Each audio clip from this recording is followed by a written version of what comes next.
morning, everybody. It's Ian at RTO here. Hope you're all well.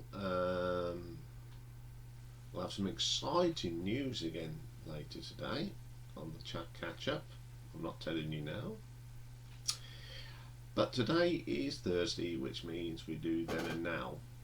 Or, as my friends call it, your excuse to do a band's history with a different name. Yeah, it's true. But today I have really gone out on a limb here, because the band we're doing today, I own one album, and that's the Greatest Hits album.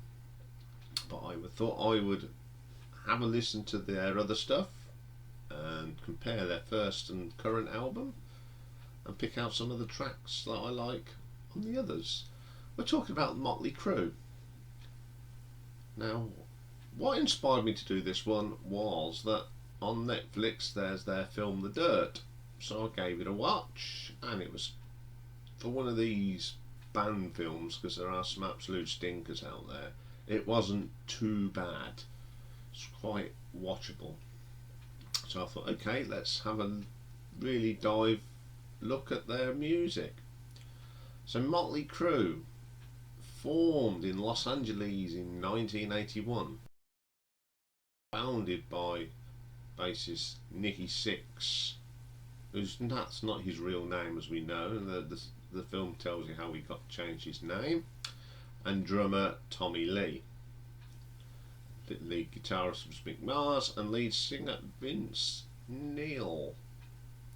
I mean, Mötley Crüe have sold over 100 million albums worldwide, which is pretty cool. They've achieved 7 platinum and multi-platinum certifications, top 10 albums on the American Billboard,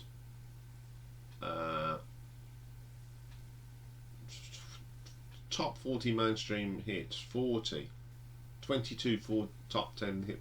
That's pretty good.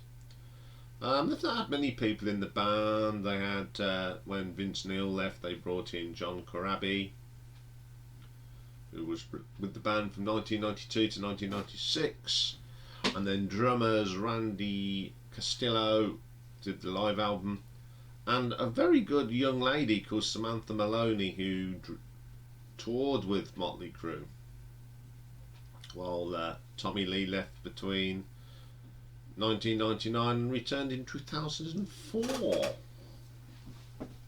So their first album, Too Fast for Love. This is quite a weird first one, because the first edition of 900 copies was released in November of 1981 on the band's original Leathür Records. Then Elektra signed them up the following year, and at which point the album was remixed and partially re-recorded, then re-released with different track listings, slightly different artwork, which has become the standard version. And then all the later ones that haven't got Stick to Your Guns on, but now it is, because they rehashed it. Totally confusing, but I've actually managed to find the original version, so that's the one we're going to be really having a look at it. So on this album we have got Vince Neil on lead guitars, Vince Neil is lead vocals, sorry, get it right Ian. Mick Mars is guitars, Nikki Sixx the bass, Tommy Lee the drums. Now there's so many people involved in the production of this. You got Glenn Felton engineer, Azzy Kipper, Robert Battaglia additional engineers, and Michael Wagner was the engineer mixer. Joe Hansen was mastering. Bradley Gilman did some additional overdubs and edits. Gordon Fordyce was the remixer, and Roy Thomas Baker was the advisor. So many people involved. I will sort of compare the remix and the raw one as well. So let's have a look at these tracks. First track on this album is Live Wire. Great track. I've never heard some of these tracks, and I really enjoyed this one. And some great drumming from Tommy Lee on this, and Vince Neil sounds so youthful. That's a really good track. When they remixed this one, it just took the edge off it a little bit, I think. It took that rawness away from it. I love raw rock albums. Public Enemy #1 got a really good bass line in this. Nicky Sixx, very good track. When they cleaned this one up, it did sound a little bit better. It sort of enhanced the bass a little bit better. Take Me to the Top. This is just a great heavy metal rock track. Absolutely brilliant. Remixed it and it sounded as good, so I was quite impressed with that. Merry Go Round. It's not the best song on the album. The raw one from the original album was a little bit weak, but when they remixed it, it gave it a little bit of warmth, but nothing to write home about. Piece of the Action has got some of the best riffs on the album. Absolutely blinding track. I really enjoyed that one. When they redone it, they didn't do much to it. Didn't need to, because it was a very good track. Starry Eyes, favourite track on here. It's just pure rock. Great track. Both versions. And the remix and the original. Absolutely excellent. Stick to Your Guns, another great rock track. This album's full of great, just raw rock and roll. When they cleaned it up a little bit, it's alright. But for the remaster, but this was on the original album, Stick to Your Guns, the one they took off. I don't know why, because it's a really good track. Come On and Dance, another great rock number. And one of the tracks I do know off this album is Too Fast for Love. I've always liked this song. Doesn't matter what version it is either. On With the Show, not the best track on the album. Okay, that is the tracks. I like the album. I just like the rawness of it, and the youthfulness of it, and the energy in this album is fantastic. But what did the critics think of it? Well, when Too Fast for Love come out, obviously it was only released in America at the time. AllMusic reviewer Steve Huey gave the album the rating of 4 stars and claims that Mötley Crüe essentially came across as a bash 'em out bar band, making it up in enthusiasm which they lacked in technical skill. That's fine. I agree. They're not the most talented band, but I've watched a couple of their shows, and I remember watching them on the Moscow Rock thing that Bon Jovi was out there, and Ozzy. And the stage show was pretty impressive. They gave them a great performance. So AllMusic gave it 4 stars. Collector's Guide to Heavy Metal give it a 9 out of 10. Metal Storm give it an 8.8. Pop Matters Fact would say it was favourable, and the Rolling Stone Album Guide just give it 2 and a bit stars. Really? They never give good reviews, Rolling Stone. So let's have a look at the nuts and bolts of it. Okay, song quality. There are some good songs on here. Still had a lot to learn about writing stuff, but they were a young band, and what they come up with was pretty good. So I'll give it a 3 out of 5. Production. Their original production on this, it was just plug in and go, and I love the rawness of that. I much prefer to have raw albums and cleaned up albums. Some of the production on the remastered one is pretty good. When you got Roy Thomas Baker there, he's a very good producer. I mean, he produced Queen. He's pretty good at not taking too much of that rawness away, and he did a very good job on making sure this was still a raw album, because the remix is still quite raw. So I'll give it 4 out of 5 for production. Reception, it got a bit of a mixed bag. I mean, I think the fans loved it. But the music press were a little bit up in arms about it. But what do you expect from a young band, you know?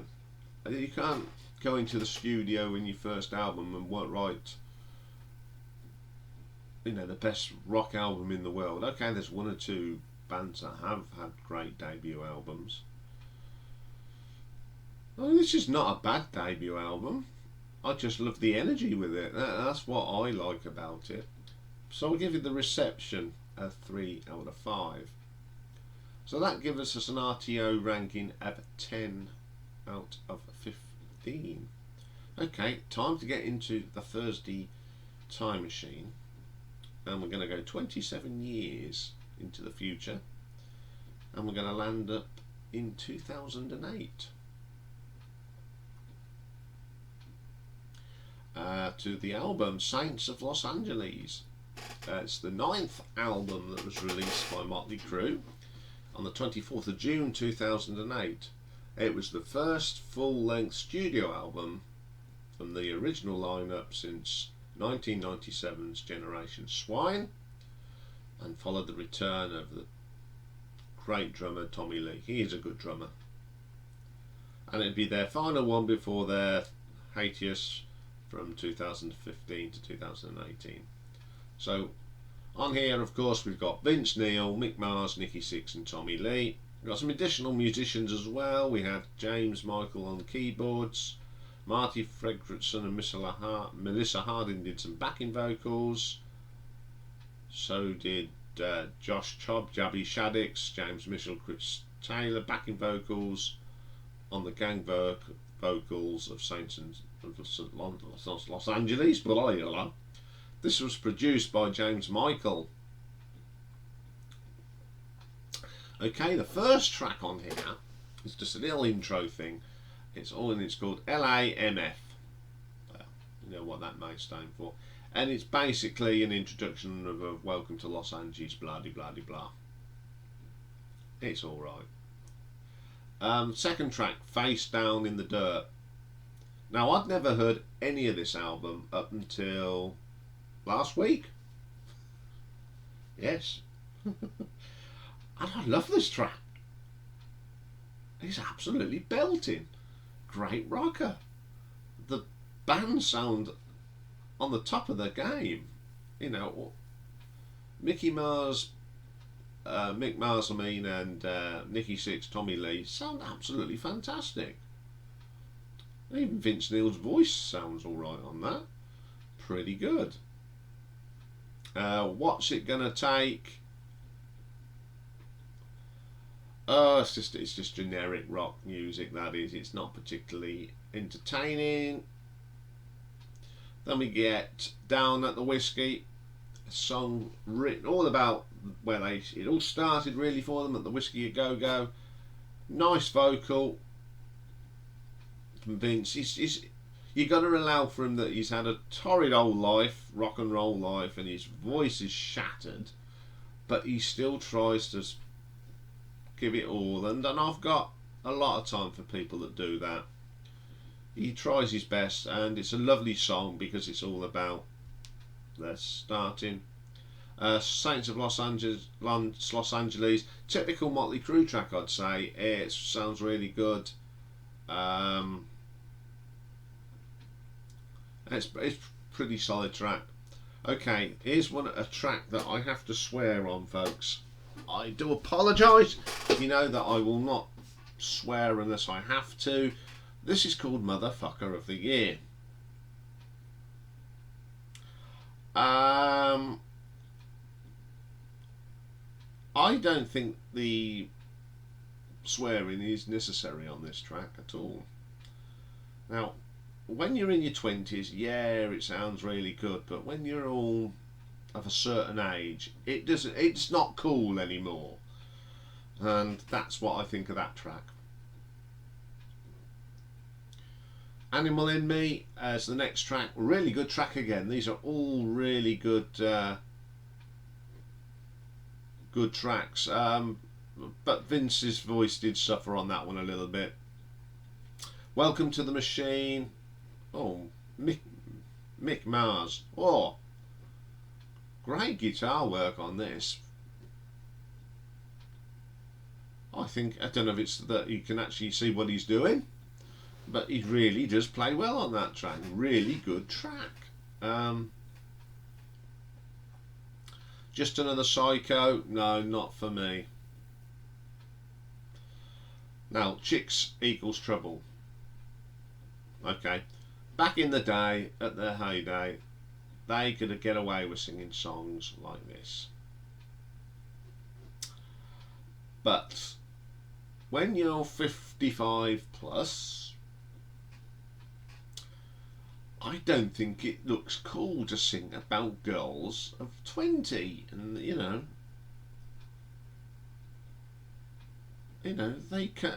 think they can go out there like they did in the 80s. It's not going to happen, is it? And I just think this track is just not very good. You can't have middle-aged men singing songs like that, and I don't like it. This ain't a love song. This is really good.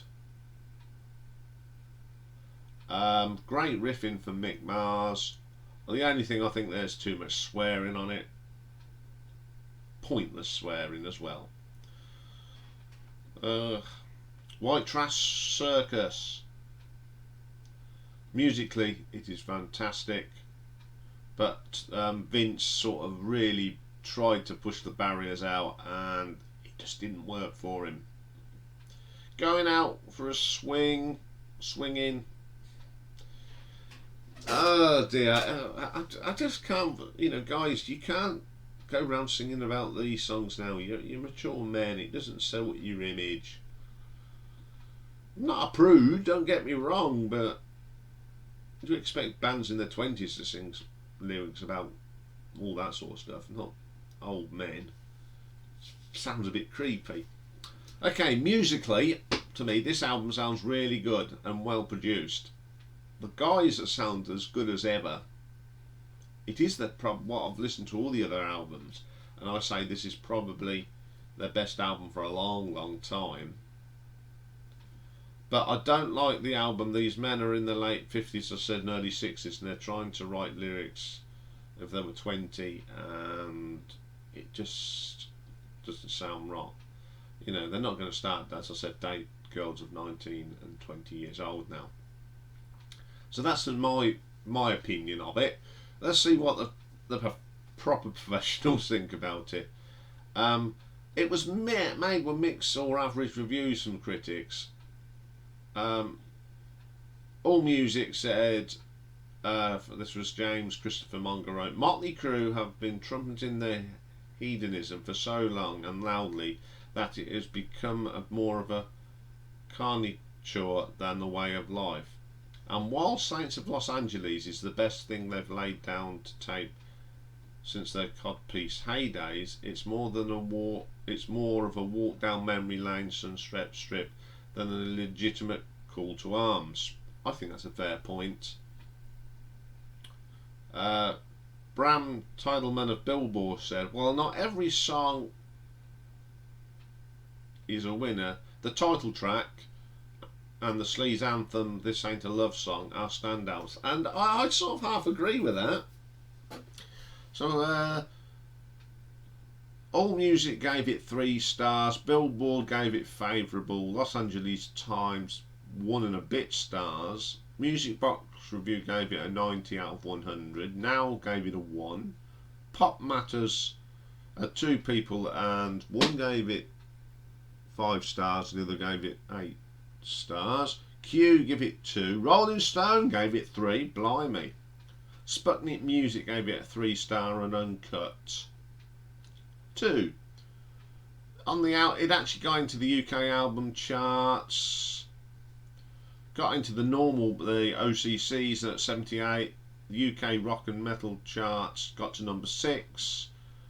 Got to number 4 on the US Billboard, number 2 in the Independent, and number 1 on the hard rock. So, pretty, everyone seemed to like it.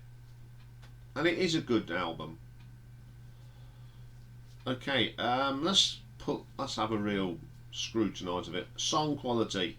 There are some good songs on there, but what lets it down are the songs they're trying to sing like 20, write songs like if they were 20, and it just didn't work for me. So I will give it a 3 out of 5. Production. Great production. It's still got them elements of rawness, and it sounds great. Especially, the band that were playing it brilliant on this. So I'll give it a 5 out of 5. It's very well produced. Reception.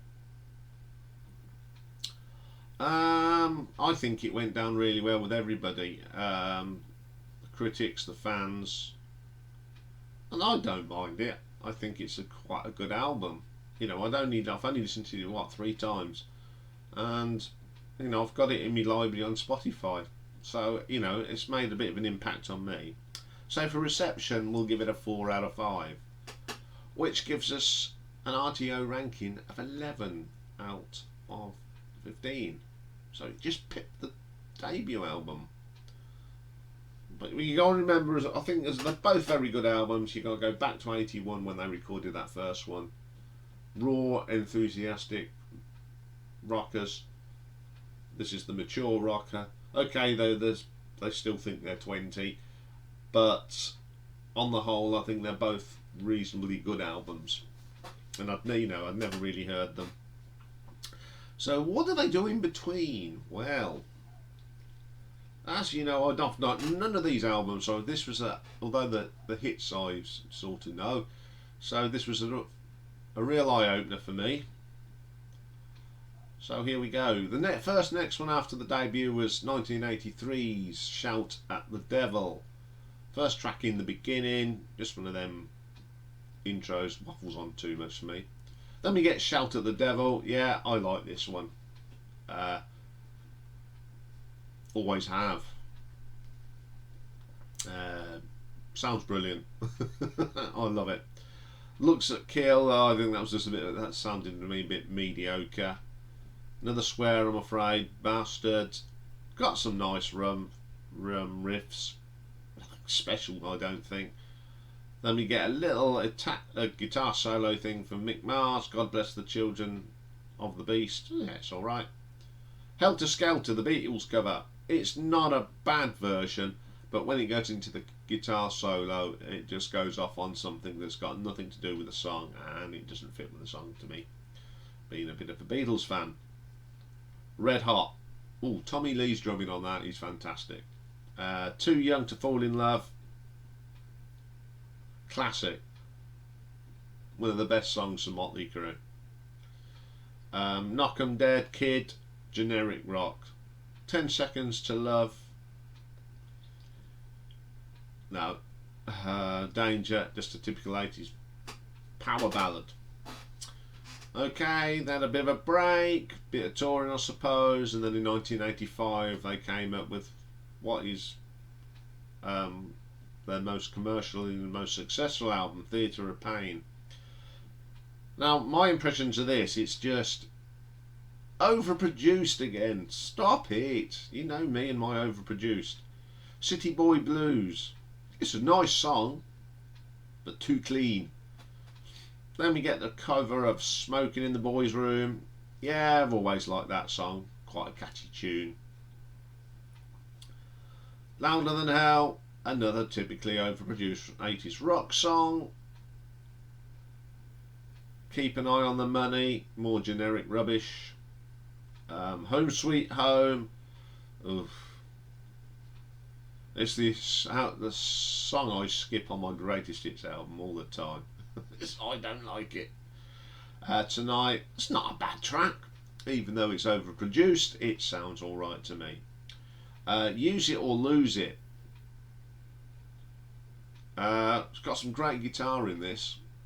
Again, it just sounds like someone's got the parcel out and cleaned it all out. Save Our Souls, more that genetic hand waving garbage that just doesn't fit 80s rock music to me.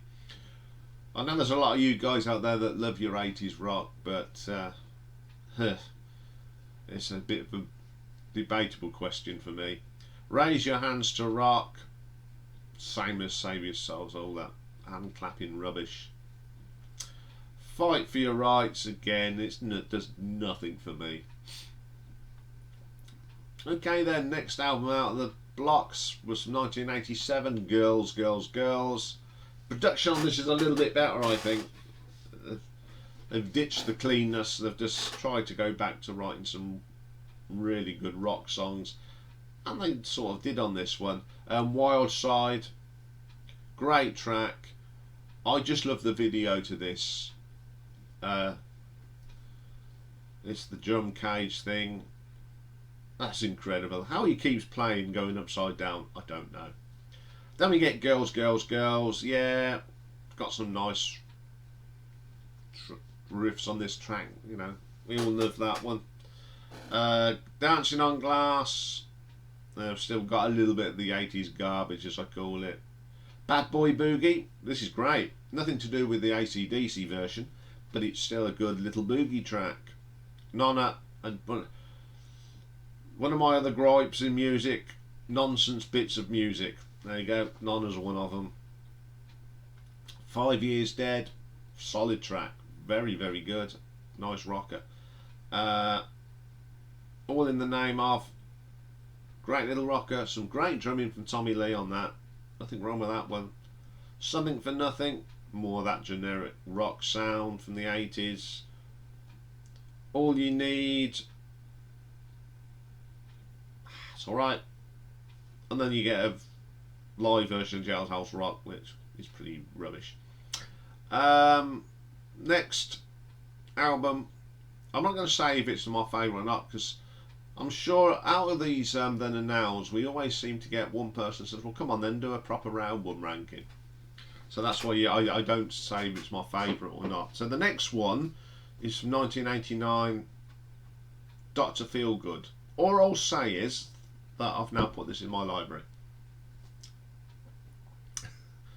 TNT, just one of them intro things, but goes nicely into the next track, Dr. Feelgood, and I've always liked this track. It's one of the best tracks that they ever made. Really good. Slice of Your Pie, very solid track, like that one, nice rocker. Rattlesnake Shake, regular rock and roll. Mickey Mars just rock and rolling. Kickstart My Heart, love this track as well. I love the start of this where Mick Mars does the revving on the engines. I love them sort of songs. Probably the best song they ever made. Without You, an awful power ballad with an awful lyric from Vince Neil. Sorry, don't like that one, guys. Same Old Situation, just rock and roll, brilliant. Sticky Sweet, no, I don't like that.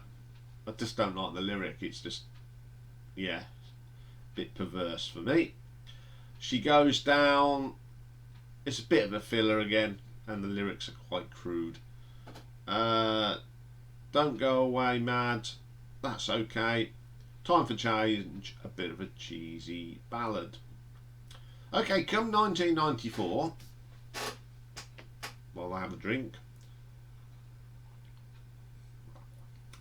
Vince Neil had left, so for the 1994 self-titled album Mötley Crüe, they brought in John Corabi. First track on here is called Power to the Music. This is a great rocker. John Corabi's voices are much deeper sounding. This is a very heavy album. It's probably the heaviest one I've heard of Mötley Crüe. Union Jack, bit mediocre. Hooligan's Holiday, it's okay. Great vocal, very good vocal. Misunderstood, another good track. Love Shine, that's a semi-acoustic-y sounding track, really good. Poison Apple's very solid track, like that one. Hammered, great guitar solo for Mick Mars, very good.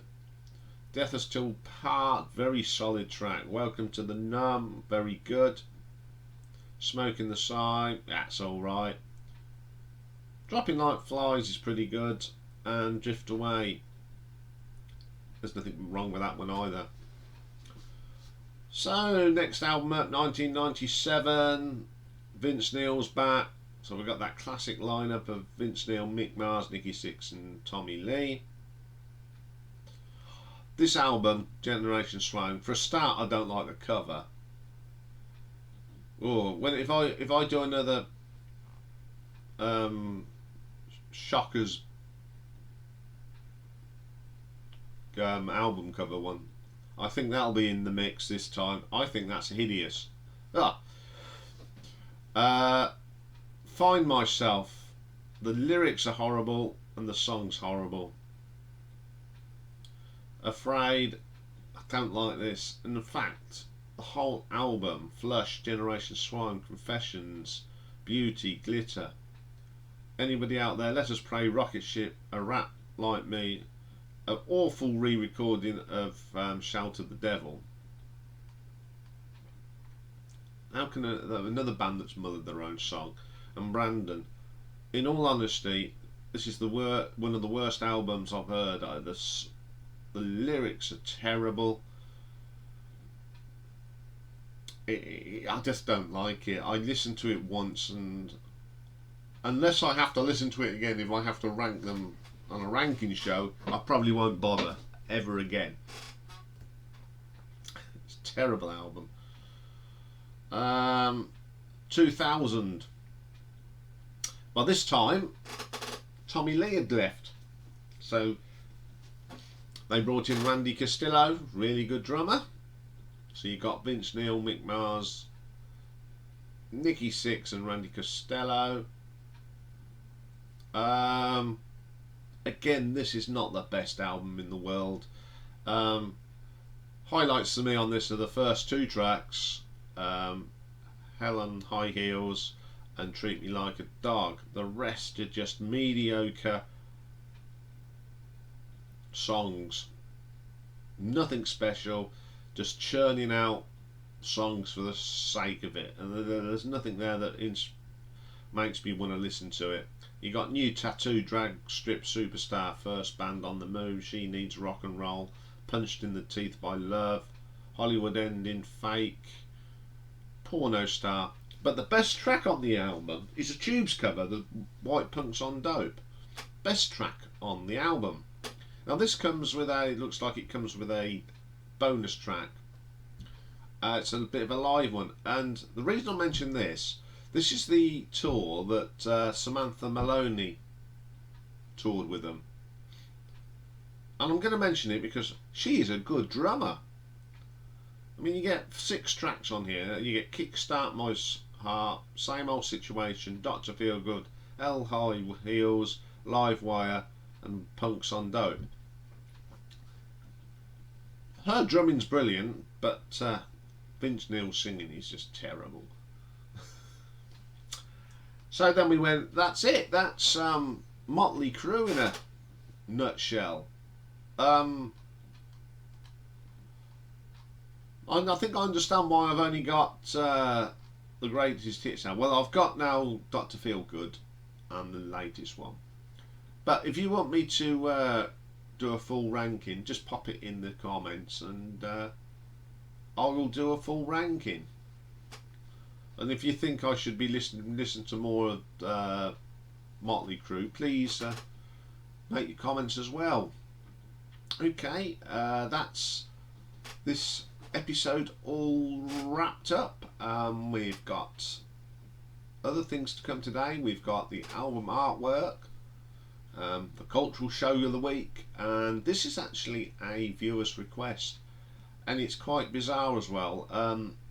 One of my subscribers, Lee, he's a really good chap, he's come up with some great ideas which I always enjoy, and he said, loved your Pink Floyd covers, any chance of you doing My Coalfields? And it was funny enough, I'd already sort of, on Thursdays, as you know, I do the update. By Thursday I've got a rough idea what we're doing the following week, and lo and behold, on the bit of paper that I wrote down what was happening this week, My Coalfield was in there. So it says, don't worry Lee, it is this week. So it is a viewer's request, although I'd already chosen it. And then we've got the update with some fantastic news. Had a bit of a nightmare week this week with other things, and it's cheered me up no end. And that's it. So we're there to come. I will see you all later. So take care for now. Bye.